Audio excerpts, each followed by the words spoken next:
My name is Jake. I live on this earth, in Australia, on the Gold Coast, with my sisters Sophie and Hayley and my mum and dad.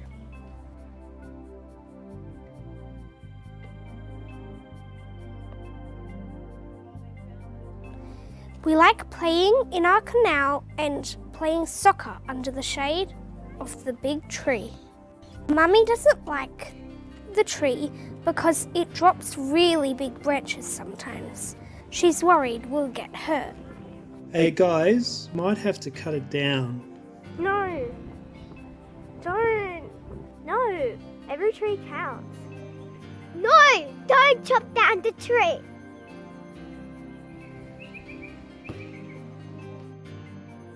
I'm Brad Pearson, I'm Jake's dad. I live on the Gold Coast, but I work in Broken Hill. It's far west New South Wales. It's the original mining town. Very hot, very dry. And recently, a lot of trees, established gum trees, have been dying from increased temperatures and lack of rainfall.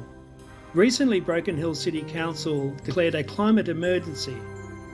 There was a presentation on temperature readings taken by Greg Curran. My name is Greg Curran. I'm a semi-retired veterinarian and epidemiologist. When I started to have a look at changes in ground temperatures over time, I had the chance to talk to the head of research of the Bureau of Meteorology. And I asked him the question, if you had a degree rise in air temperature, what would he expect to happen with ground temperatures? And he said straight out, for every degree increase in air temperature, you expect to get an increase of between 10 and 15 degrees increase in ground temperatures. And all of a sudden, I realised what we're in for. We're in for just a kicking and a half as temperatures go up. It's hot, and it's even hotter than we're getting told because because no one's measuring. No one's measuring the ground temperature. No, I suppose they're doing satellite measurements, but they're not actually capturing what's going on at that interface, between the air and the ground. And that's baking the organisms and destroying the soil. Yeah, it's also radiating heat back into the air and warming the air. What's going on across the road here, Greg? Oh, the dead trees. Yeah, what are they? Are they a gum? Western Australian gum or something? Anyway, they're dead. And you've got another one that Jacaranda's dead. What's going on? I would imagine, in fact Chris would know far more about what's going on here, but they've been alive for quite a long while and now they've died. And that's only the last couple of years, is it, Chris? Yes. Yeah. How's the rainfall been in the last couple of years in Broken Hill? I think it's more important to talk about the temperatures. Okay. Yeah. So, because these trees are made to live without water for quite a long time. Yep. I mean, not they're naturally that's what they do. Yeah. So the difference has been the temperature, do you think? Temperatures, rainfall, evaporations are all part of, the life of these trees. That 1.8 degree increase in air temperatures probably reflects somewhere between 20 and maybe 30 degrees increase in ground temperature. Now, that's what we should be talking about. That's what we should be talking about. And I think we need to start selecting trees and other plants that are adapted to that increased temperature. So this is why I see Broken Hill's a bit of a canary in the coal mine when it comes to this, because your temperatures are already up there, and if other councils are looking at what's going to happen there, as predicted, yeah. to have a look at it's happening now. Yeah, so they probably can look to somewhere like Broken Hill and go, we need 50 degree trees that handle 50 degrees, not 40 degrees. Yeah. And that's what we've done at Landcare. We actually went about 100 kilometres north of here, and we've got some red river gums from that part of the world. I know it's slightly hotter up there, so we've brought them back here, and now we can plant those around Broken Hill. I'm going to go check out Landcare in Broken Hill. They're a volunteer group who are planting new trees in an attempt to regenerate the city. I'm Simon Molesworth and I'm president of Landcare Broken Hill. We have got a few thousand seedlings here which we've grown from seed or from cuttings, And these plants are to be the supply for our greening projects. And our greening projects range from putting trees in streets to reinstating some of the degraded parks and reserves in the Broken Hill region. So the idea is that we will grow, the target here is about 15,000 trees a year. When we get our Landcare Hub project, our target is 250,000 seedlings a year. Wow. Speaking to some locals, Simon, and they've suggested that the council will take a dead tree, because we've noticed a lot of dead gum trees this time around. I haven't been for a couple of years, and there's quite a lot of dead gum trees on the roadside. And when a tree dies, the council, what does the council do? Well, sadly, they don't recognise that a mulched dead tree is green gold. It's effectively the material that will make your garden thrive by providing cover for your garden beds, for the nature strip, whatever it is. It goes to landfill, which is an incredible waste. The thing you notice about Broken Hill when you're walking around is the nature strips. Very hard, very dry, very dusty. It's very hard to get anything to grow. So we're going to talk to the resident here, Chris Hayo. He's going to explain what he's planted in the front. He's using a lot of mulch to keep the moisture in, and he's also used the slope of the nature strip here to create little pooling areas where the water runoff will gather. And he's managed to create some a nice little garden on the front yard. And it's also helping to shade his house a little bit, so keeping things cool. G'day Chris, how you going? Well, thank you. What have we got here? To start off with, it was about planting other plants to help stop dust and prickles ending up inside.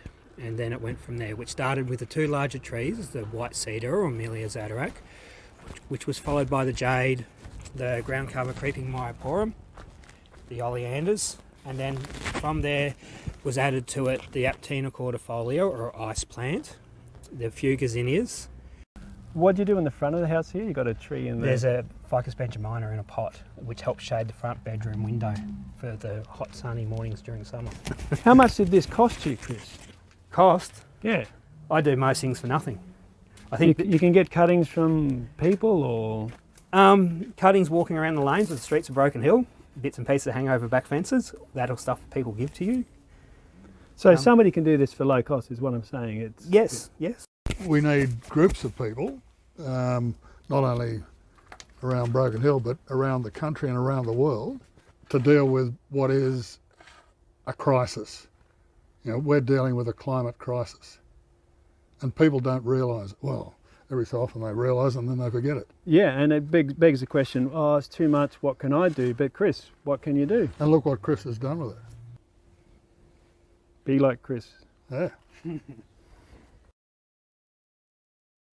It's within the capacity of every single one of us to do something. Even if you live in a little apartment, you can put a number of plot plants on your windowsill, and you can contribute to the fresh air by growing a number of plants. But each individual can do what they can. We can't expect everyone to be out there 7 days a week working for the environment. But what we can say is it's not hard and it's not expensive. Even getting one packet of seed, you can then grow in a little seed bed, wherever you are, a whole lot of plants, dozens of plants.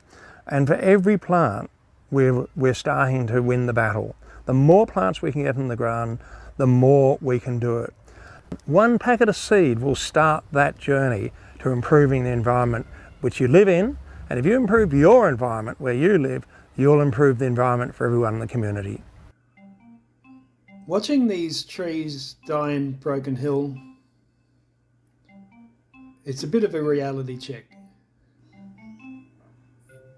I mean, these native trees are struggling with the climate we've given them. When you're flying over this country, it gives you a different perspective.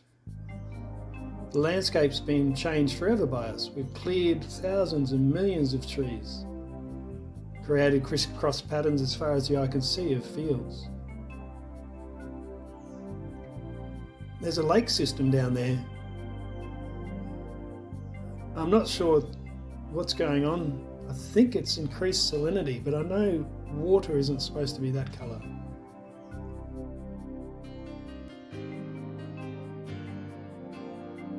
That's a lake. That's water.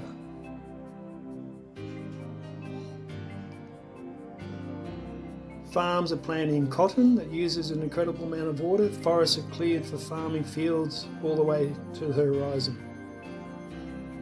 Native forests are encroached upon by our towns and cities. The first thing to go are the trees. As our population grows, our cities grow. All along the coast there's development sites, clearing of trees for housing projects. The trees are the first thing to go. And when the trees go, so does the environment. Wildlife, everything changes. I'm going to have a look at what we can do in our own backyard.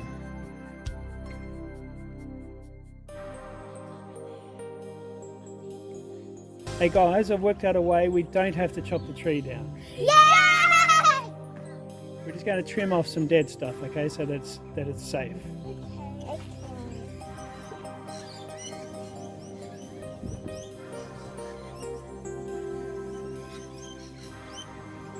So yeah, Soph, I think we need to start doing what we can do in our own backyard. There's still some people who don't believe in climate change. I mean, that's why I'm making this documentary. But it's up to you guys. What do you think? Yeah, well, if we do nothing, then younger people in my generation will suffer from it.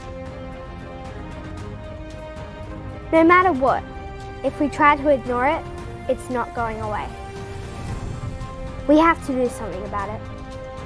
More solar energy, more electric cars, plant more trees. Every tree can make a difference to the world.